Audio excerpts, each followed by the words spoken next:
Every January, the most powerful people on Earth gather in a small Swiss town for the World Economic Forum. Presidents, billionaires, prime ministers. They meet in buildings where, a century ago, patients lay dying on open-air porches wrapped in blankets, gasping for breath in the thin mountain air. Davos, the town that tuberculosis built. Welcome to the Sanatorium. Tonight, we're travelling to the Swiss Alps, to a valley nearly a mile above sea level, where the air is thin and cold and supposedly miraculous. A place where thousands of people came to fight for their lives, breathing the mountain air that doctors believed could heal what no medicine could cure. A place that transformed from a quiet farming village into one of the most famous destinations in the world, all because of a single disease. If you're new here, this channel explores how tuberculosis, the disease that killed 1 in 4 people in the 19th century, shaped everything from architecture to art, from fashion to the American West. It is a disease that changed the way we build buildings, the way we think about health, the way we imagine what it means to be sick. If that sounds like your kind of history, consider subscribing. There are many more stories to tell. Stories of patients and doctors, of scientists and artists, of desperate hope and remarkable transformation. Now, settle in, find a comfortable position, let your breathing slow, perhaps pull a blanket closer the way the tuberculosis patients once did on those famous cure terraces. We have a long journey ahead, through snow-covered peaks and grand sanatoriums, through the pages of one of literature's greatest novels, through the remarkable transformation of a town that learned to turn death into an industry, and then transformed again when the industry collapsed. Let's begin. Imagine, if you will, a valley in the Swiss Alps. It is the year 1853, and you have travelled for days to reach this place. From Zurich, you took what roads existed, climbing through forests and across streams, always upward, always toward the peaks that seemed to float above the world like islands in the sky. The final leg of your journey was on foot, or perhaps by mule, climbing steep paths that wind through forests of pine and spruce. The trees grow smaller as you ascend, stunted by the altitude. The meadows give way to rock and snow, and all the while, the air grows thinner with every step. Your breath comes harder, your heart beats faster, labouring to supply oxygen to your body in this rarefied atmosphere. But something else happens too, something you notice almost without realising it. Time, twos. The air tastes different here, cleaner somehow, sharper, cold as spring water even in summer. There is a clarity to it, a purity that you have never experienced in the crowded cities of the lowlands. Each breath seems to fill your lungs more completely than any breath you have taken before. The village that greets you is modest, a few hundred souls perhaps, farmers mostly, and their families. They have lived in this valley for generations, their ancestors having climbed these same paths centuries ago, seeking refuge from wars and plagues and the turmoil of the flatlands. Their lives are hard, alpine winters that last half the year, summers too brief for bountiful harvests. The growing season is short, the cold is relentless. Isolation is complete. In winter the passes are blocked by snow, and the village is cut off from the world below. The wooden chalets cluster together as if for warmth, their roofs steeply pitched to shed the heavy snow that can accumulate to depths measured in meters. Smoke rises from chimneys, wood fires burning to keep the cold at bay. This is Davos, and in 1853, no one outside these mountains has any reason to have heard of it. It is not on any major trade routes. It produces nothing of particular value to the outside world. It is simply a village. one of hundreds scattered through the Alps, where hardy people live hard lives and the modern world seems impossibly far away. But a young doctor has just arrived. His name is Alexander Spengler, and he has come here not by choice but by necessity, a political refugee fleeing the failed revolutions that have swept through Germany in 1848. He had been a student of law in Mannheim, caught up in the revolutionary fervour of that hopeful doomed year.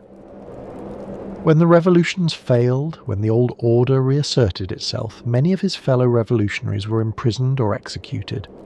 Spengler fled across the border to Switzerland, where he started over. He is trained in medicine at the University of Zurich, a second career for a man whose first career was destroyed by politics. And he has accepted a position as the rural physician for this remote community, a job that no one else wanted, in a place that no one else would choose. What Dr. Spengler will observe in this village will change not only Davos, but the entire world's understanding of how to fight the deadliest disease of the age. He will notice something peculiar, something hiding in plain sight, something that his colleagues in the great medical centres of Europe had never thought to look for because they had never visited a place like this. The villagers of Davos do not get tuberculosis. To understand why this observation was so remarkable, we must first understand what tuberculosis meant in the 19th century. It was, quite simply, the greatest killer of the age. In cities across Europe and America, tuberculosis, also called consumption, or the White Plague, was everywhere. In some urban centres, 1 in every 7 deaths was caused by tuberculosis. In others, the proportion was even higher. Entire families would be wiped out, one member after another succumbing to the disease. The wealthy died, the poor died, the young and talented seemed to die with particular cruelty, their lives cut short just as they were beginning to flourish. The disease progressed slowly, which made it all the more terrible. A patient might linger for months or years, gradually wasting away. The cough would grow worse, the fevers would come and go, weight would fall away, leaving skeletal figures who had once been robust. And then, eventually, the hemorrhage, the blood coughed up from destroyed lungs, would signal the final act. Tuberculosis had many names. Consumption, because it seemed to consume its victims from within. The White Plague, because of the pallor it brought to the skin. Phthisis, the old Greek term, the captain of all these men of death, as one writer called it. The disease struck indiscriminately. It killed in the slums, where crowded conditions and poor nutrition created perfect breeding grounds for contagion. But it also killed in wealthy drawing rooms, in artists' studios, in the chambers of royalty. John Keats died of tuberculosis at 25, Frédéric Chopin at 39, the Bronte sisters, Franz Kafka. The list of writers and artists and musicians claimed by the disease reads like a who's who of 19th century culture. The cause of tuberculosis was unknown. Some believed it was hereditary, a weakness in the blood that passed from parent to child. If your mother had died of consumption, the thinking went, you carried that weakness within you. Others thought it was caused by unhealthy passions, by artistic temperament, by the stresses of modern life. There was even a romantic mythology around the disease. Consumption was associated with sensitivity, with creativity, with a burning inner fire that consumed the body even as it fueled artistic genius. Pale skin and flushed cheeks, symptoms of the disease, became fashionable. Young women powdered their faces white and rouged their cheeks in imitation of the consumptive look. The idea that tuberculosis might be contagious, that it might be caused by something as mundane as a germ, would not be proven until 1882, when Robert Koch would announce his discovery of the tuberculosis bacillus, Even then, many doctors resisted the idea. They had built their practices and their theories around heredity and constitution. They did not want to believe that their patients were spreading the disease with every cough. Without knowing the cause, doctors had little to offer their patients. Rest was recommended, good food, fresh air. But in the crowded, polluted cities of the Industrial Revolution, fresh air was in short supply. The factory smoke hung over the tenements. Whole families crowded into single rooms. Windows were kept closed against the cold. The conditions that allowed tuberculosis to spread were everywhere. And so Dr. Alexander Spengler arrived in Davos, a refugee who had traded the revolutionary fervour of Mannheim for the quiet isolation of an alpine village. He had studied medicine at the University of Zurich, but his original training had been in law. It was only after the failed revolution of 1848, when many who had participated were imprisoned or exiled, that he turned to medicine as a new career. Perhaps this background in law helped him. Lawyers are trained to notice patterns, to gather evidence, to build cases from observation. And almost immediately after arriving in Davos, Dr. Spengler noticed something that his colleagues in the lowlands would have found astonishing. The villagers were healthy. Not just healthy, remarkably, robustly healthy.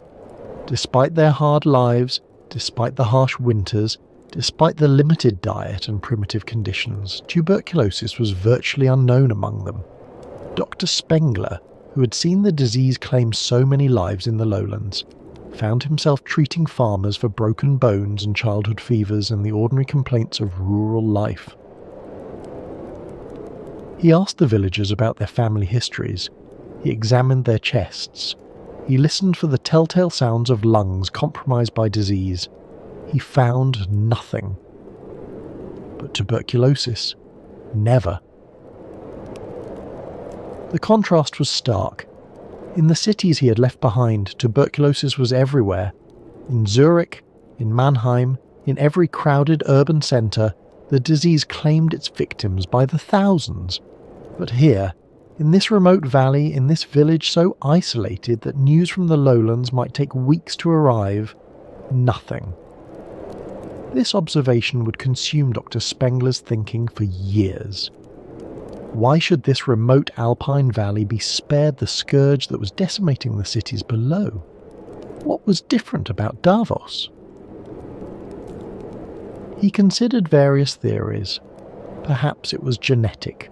Perhaps the people of Davos had some hereditary resistance to the disease. But when he traced family histories, he found no evidence of this. Some villagers had moved to Davos from the lowlands. They seemed equally protected.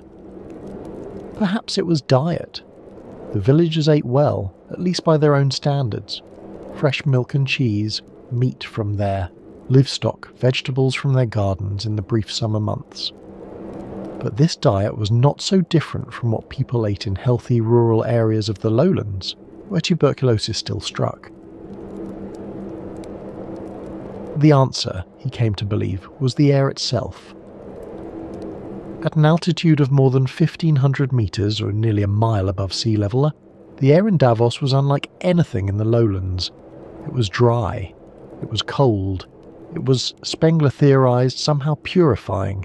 The intense alpine sunshine, the lack of humidity, the absence of the miasmas and pollutants that hung over industrial cities, all of these factors combined to create an environment in which the consumption simply could not thrive. The theory made a certain intuitive sense.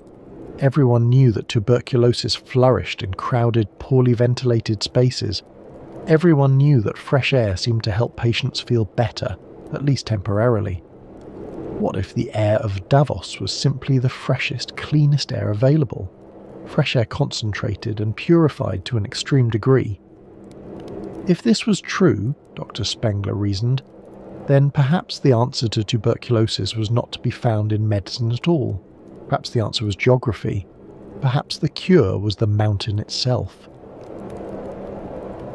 It was a revolutionary idea. It was also, as we now know, largely wrong. the mountain could not cure tuberculosis, which was caused by bacteria that no amount of fresh air could kill. But it was wrong in a productive way. It was wrong in a way that would save lives and transform a village and shape the course of medical history. It would transform a remote farming village into one of the most famous destinations on Earth. Dr. Spengler's theory remained just that, a theory, until he began to test it. In the early 1860s, he started recommending that tuberculosis patients from the lowlands travel to Davos for treatment.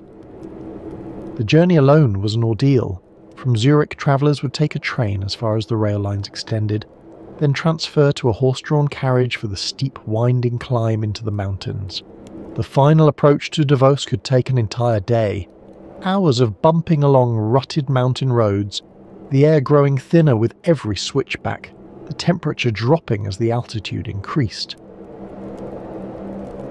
For patients already weakened by tuberculosis, this journey was exhausting.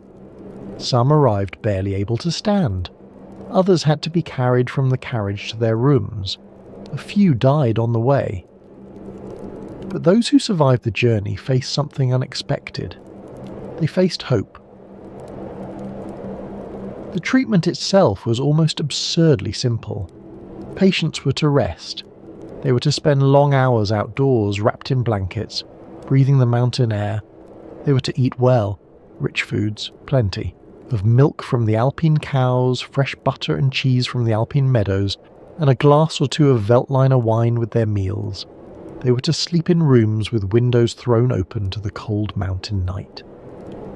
The daily routine was precise. Patients would rise early, take a light breakfast, then proceed to the cure terrace for their morning rest period. They would lie perfectly still, breathing deeply, watching the sun climb over the eastern peaks. Conversation was discouraged. The lungs needed rest as much as the body. At midday, there would be a substantial meal, meat, vegetables, rich sauces, all designed to build strength in bodies that had been wasting away. The Victorian belief was that tuberculosis consumed the body from within, and that the cure required rebuilding what had been lost. Patients who had arrived skeletal were encouraged to gain weight, to eat until they could eat no more. The afternoon brought another rest period, and then, as evening approached, a light supper. Patients retired early. Sleep was considered essential to recovery. That was it. No medicines, no surgeries, just rest, food, and air. To modern ears, this sounds like barely a treatment at all. But we must remember that in the 1860s there was no effective treatment for tuberculosis. Patients were dying by the tens of thousands, and doctors had nothing to offer them but platitudes and morphine to ease their final hours. Dr. Spengler's patients, by contrast, sometimes got better. Not all of them, not even most of them, perhaps. But some patients who arrived in Davos expecting to die found themselves over months of rest and mountain air slowly regaining their strength. Their fevers subsided, their coughs lessened.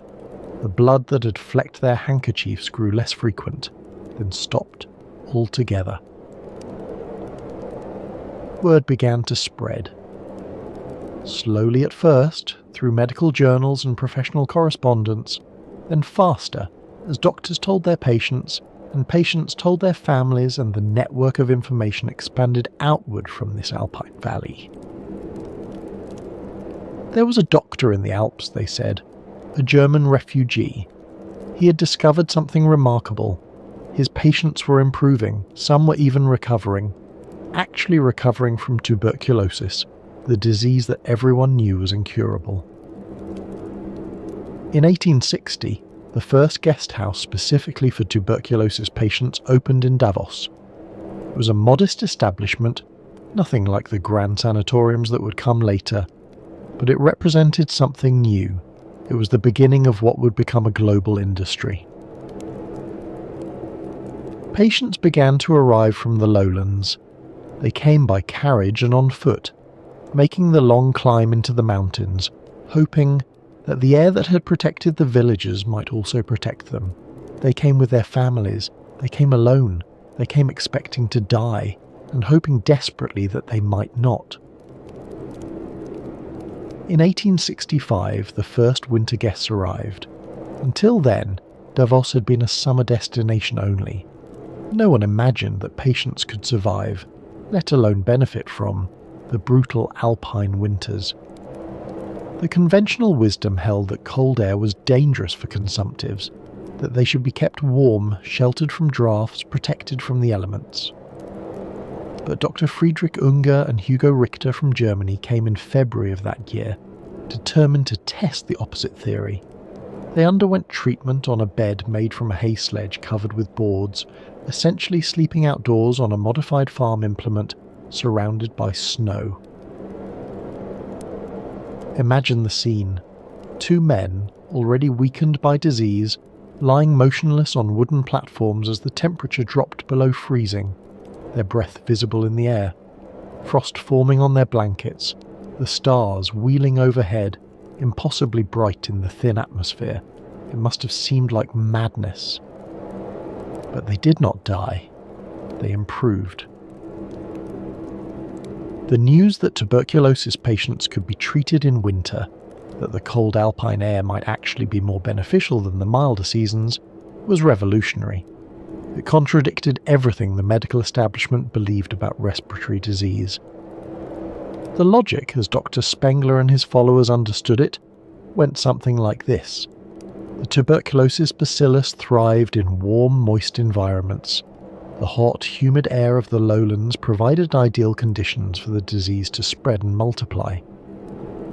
But the cold, dry air of the alpine winter was hostile to the bacteria. By exposing patients to this environment, the body's natural defences were given a fighting chance. We know now that this explanation was incomplete. The true advantage of the alpine cure lay partly in the isolation it provided. Tuberculosis patients, gathered in sanatoriums far from crowded cities, were less likely to spread the disease to others and less likely to be reinfected themselves. The rest and good nutrition allowed some patients' immune systems to successfully contain the infection, walling it off in calcified nodules that could remain dormant for decades. But in the 1860s, no one knew about bacteria or immune responses. What they knew was that some patients who came to Davos in winter got better. That was enough. It meant that Davos was not just a summer retreat but a year-round destination, and it meant that the stream of patients seeking the cure would never have to stop. Dr. Spengler was a physician, not a businessman. But he was about to meet someone who was. Willem Jan Holsboer was a Dutchman, born in 1834 in Zutphen in the Netherlands, the son of a cotton manufacturer who also served as mayor. Holsboer had travelled to Davos for the same reason so many others did. His wife was sick. She had tuberculosis, and the mountain cure represented her best hope for survival. Holsboer's wife did not survive. Many patients came to Davos to die. The mountain air offered hope, not certainty. But something unexpected happened to Holsboer himself. Rather than return to the Netherlands after his wife's death, he stayed. He saw something in this small alpine village that others had missed. He saw opportunity. Where others saw only snow and sick people, Holsboer saw the makings of an industry. Tuberculosis was everywhere. The wealthy were desperate for any treatment that offered hope. And Davos had something unique, a reputation, building year by year as a place where the dying sometimes lived. In 1868, Holsboer and Dr. Spengler joined forces. Together they founded the Kranstalt Spengler-Holsboer, the Spengler-Holsboer Sanatorium. It was one of the first purpose-built facilities for tuberculosis treatment in the Alps, and it would become the model for dozens more to come. The sanatorium was not just a medical facility. It was a complete environment for living with illness. There were dining rooms where patients could take their meals together, maintaining the social rituals of civilized life, even as they battled for survival. There were reading rooms and music rooms, spaces for conversation and quiet contemplation. There were gardens where patients could stroll during the warmer months, and heated interior corridors for the depths of winter. And of course, there were the cure terraces, long balconies where rows of reclining chairs faced the mountains, where patients would lie for hours at a time, wrapped in blankets, breathing the air that was supposed to save them. But Holzboe's vision extended far beyond a single sanatorium. He was a businessman, not a physician, and he thought in terms of systems and infrastructure. He understood that for Davos to truly flourish as a health resort, it needed more than good air and dedicated doctors. It needed hotels, it needed banks, it needed shops and restaurants and all the amenities that wealthy invalids would expect. Above all, it needed a way to get there. In 1888, Holzboe proposed something that many considered impossible: a railway line from Landquart in the lowlands up to Davos. The terrain was forbidding: steep mountain passes, deep valleys, rivers that flooded in spring. A standard gauge railway, the kind that connected the great cities of Europe, was out of the question. But a narrow gauge line might work.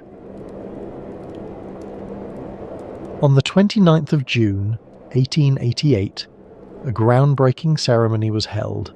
Local dignitaries gathered. Speeches were made about progress and prosperity. Few could have imagined what the railway would bring. The construction took 2 years. Workers blasted through rock, bridged gorges, and laid track through some of the most challenging terrain in Europe. The narrow-gauge locomotives would have to climb gradients that would defeat ordinary trains, navigating curves so tight that the front and rear of the train could sometimes see each other. And in 1890, the first train pulled into Davos. The railway changed everything. A journey that once took days could now be completed in hours. Patients who might have died on the road could arrive fresh enough to begin their treatment immediately. Families could visit their ailing relatives. Supplies could flow in, news could flow out. Holzboe would rename his company the Rheitische Bahn, the Rhaetian Railway, reflecting his ambition to extend the network throughout the region. He founded the Bank of Davos to finance further development. He established an electrical power company to bring modern conveniences to the growing town. The railway exists to this day. Tourists and business travellers take it without thinking about its origins, about the sick and dying people whose need to reach the mountain justified its existence. The transformation of Davos was astonishing. Within a generation, the village went from a few hundred farmers scratching a living from the alpine land to a boomtown of hotels, sanatoriums and villas. Grand buildings rose where cattle had once grazed. Restaurants and shops catered to an international clientele. By the early 1900s, the town was recording 700,000 overnight stays per year. 700,000 in a place that, 50 years earlier, had been so remote that most Swiss people had never heard of it. All because of tuberculosis. All because of the air. As the sanatoriums multiplied, a distinctive architecture began to emerge, one that would eventually influence building design far beyond the Swiss Alps. The logic was simple. If mountain air was the cure, then patients needed maximum exposure to that air. Buildings were designed not as protective barriers against the elements, but as frameworks for delivering the healing atmosphere directly to the sick. This was a radical departure from traditional architectural thinking. For centuries, buildings had been conceived as shelters, as barriers between the fragile human body and the hostile forces of nature. Walls were thick, windows were small. The interior was a refuge from the outside world. But the sanatorium architects turned this logic on its head. For tuberculosis patients, the outside world was not hostile, it was healing. The enemy was not the cold mountain air, but the stuffy, overheated interiors of conventional buildings. The goal of architecture was not to exclude the environment, but to embrace it. The most distinctive feature was the cure terrace. Broad balconies or porches where patients could recline for hours at a time, wrapped in blankets, breathing the cold mountain air. These terraces faced south, maximising exposure to the alpine sunshine, which was also believed to have healing properties. The patients would lie in neat rows, their reclining chairs positioned to catch the most sunlight. From a distance, it must have looked like a strange kind of worship. Rows of figures facing the sun, motionless, silent, breathing deeply of the thin mountain air. Inside the sanatoriums, large windows flooded the rooms with light. The traditional steeply pitched chalet roof, designed to shed heavy alpine snow, gave way to something new, the Davos flat roof. These flat roofs, slightly angled toward the centre to drain snowmelt through internal gutters, created additional space for rooftop terraces. The flat roof was a technical challenge in the alpine climate. Snow could accumulate to tremendous depths. Traditional roofs solved this problem by shedding snow before it could cause damage. The flat roof required a different solution. The slightly angled surface channeled snowmelt to interior drains, which carried it away through heated pipes that prevented freezing. The architects Otto Flieghardt and Max Häferli, based in Zurich, became the master builders of this new architectural form. Their Queen Alexandra Sanatorium, designed from 1905 onward, exemplified the philosophy.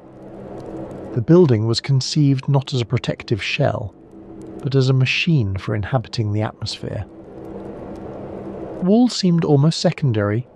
The real architecture was the mountain air itself.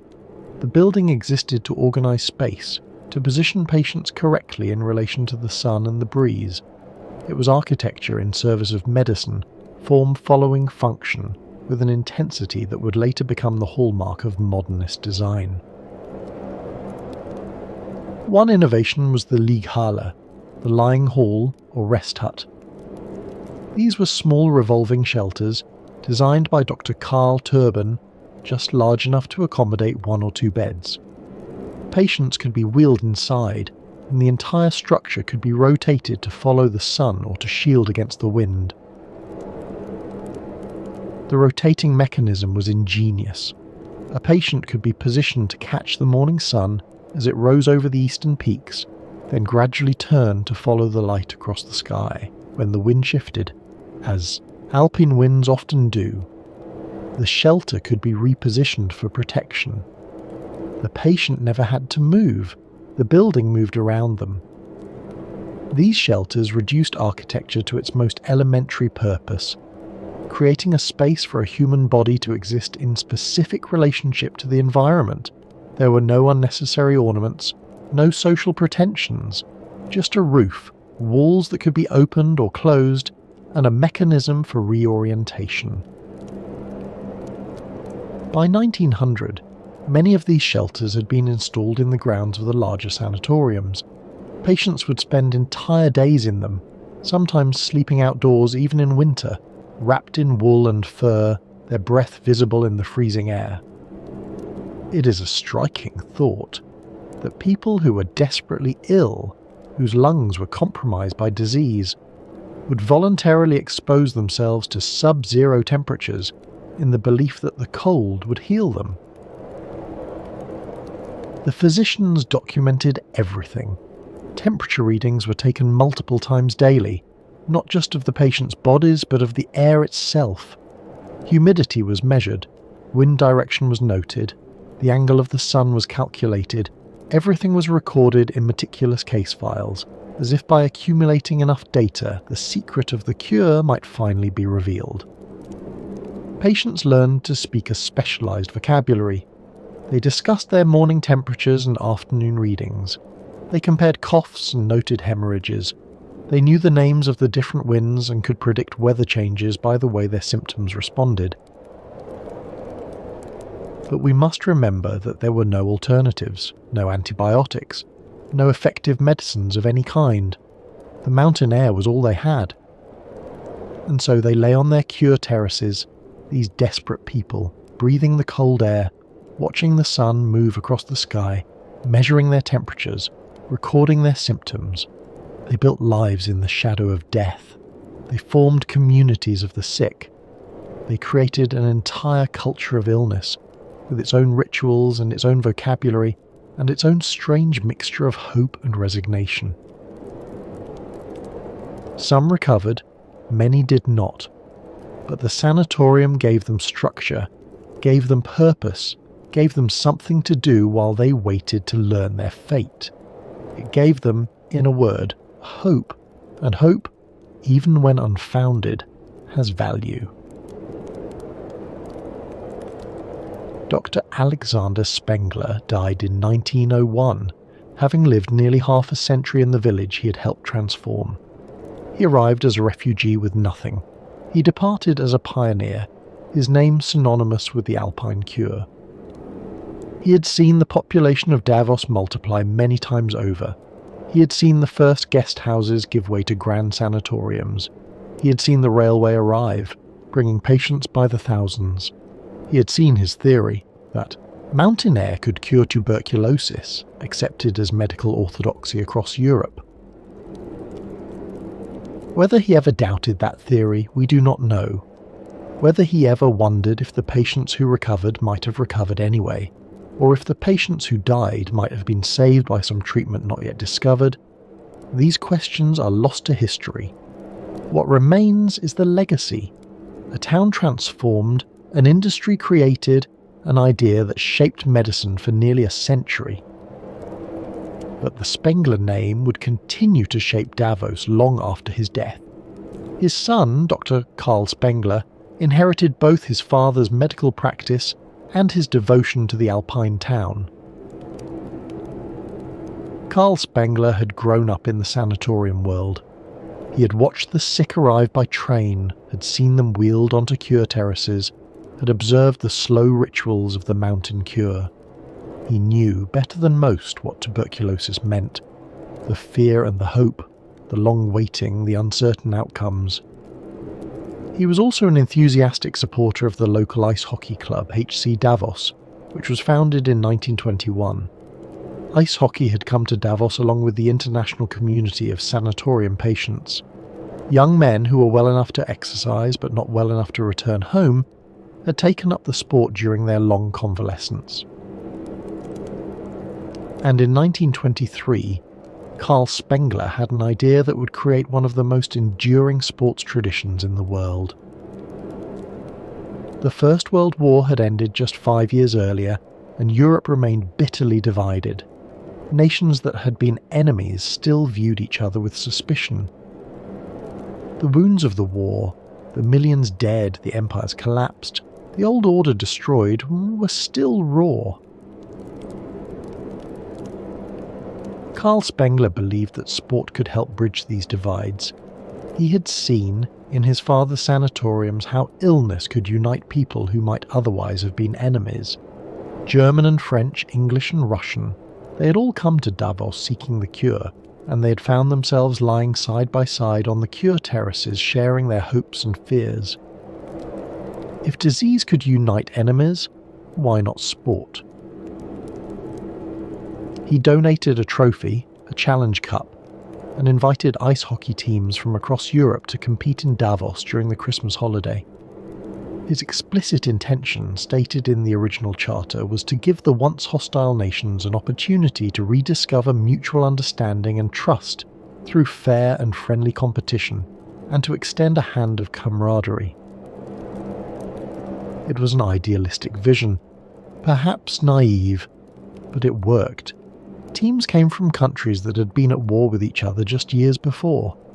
They competed fiercely on the ice, but they met peacefully off it. The tournament became a symbol of reconciliation. The first Spengler Cup was won by the Oxford University Ice Hockey Club, a team composed largely of Canadians studying at Oxford. In the early years, HC Davos and the Czechoslovak team LTC Prague dominated the competition, each winning 7 titles. The tournament was played outdoors on an alpine rink until 1978. Players competed in the freezing air, their breath visible, the mountains looming above them. It must have been a spectacular sight. The bright uniforms against the white snow, the clatter of sticks on ice, the roar of the crowd echoing off the peaks. The tournament continues to this day, now the oldest invitational ice hockey tournament in the world and the second largest sporting event in Switzerland.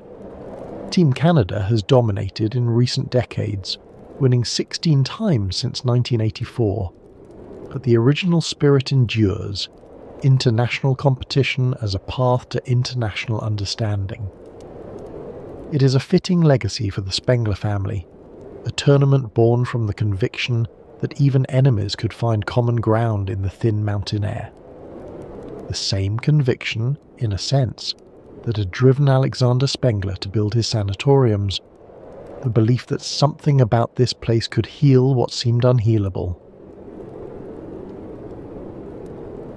As Davos's reputation spread, it began to attract not just the wealthy sick, but the famous sick. Writers and artists, politicians and nobility all made their pilgrimages to the mountain, seeking the cure that conventional medicine could not provide. One of the earliest and most celebrated visitors was Robert Louis Stevenson. In November of 1880, the Scottish author arrived in Davos with his American wife Fanny and her son Lloyd. Stevenson was 30 years old and had been battling lung disease for most of his adult life. His doctors had recommended the Alpine cure, and so he found himself, as winter descended on the Alps, checking into the Hotel Belvedere. Stevenson would spend 2 winters in Davos, and he hated it. The confinement drove him nearly mad. Here was a man who had roamed the Cevennes with a donkey, who would eventually sail the South Pacific and settle among the people of Samoa. The Hotel Belvedere, however comfortable, was a prison. The cure terraces were cells. The endless routine of rest and measurement and rest again was torture for a restless spirit. In his essays, he described the health resort as a claustrophobic trap. He compared the desolate alpine wilderness to Lapland, Labrador and Alaska. He wrote bitterly of patients condemned to death by gradual dry rot, or else drowning in their own blood during hemorrhages. His letters from this period are filled with longing for escape.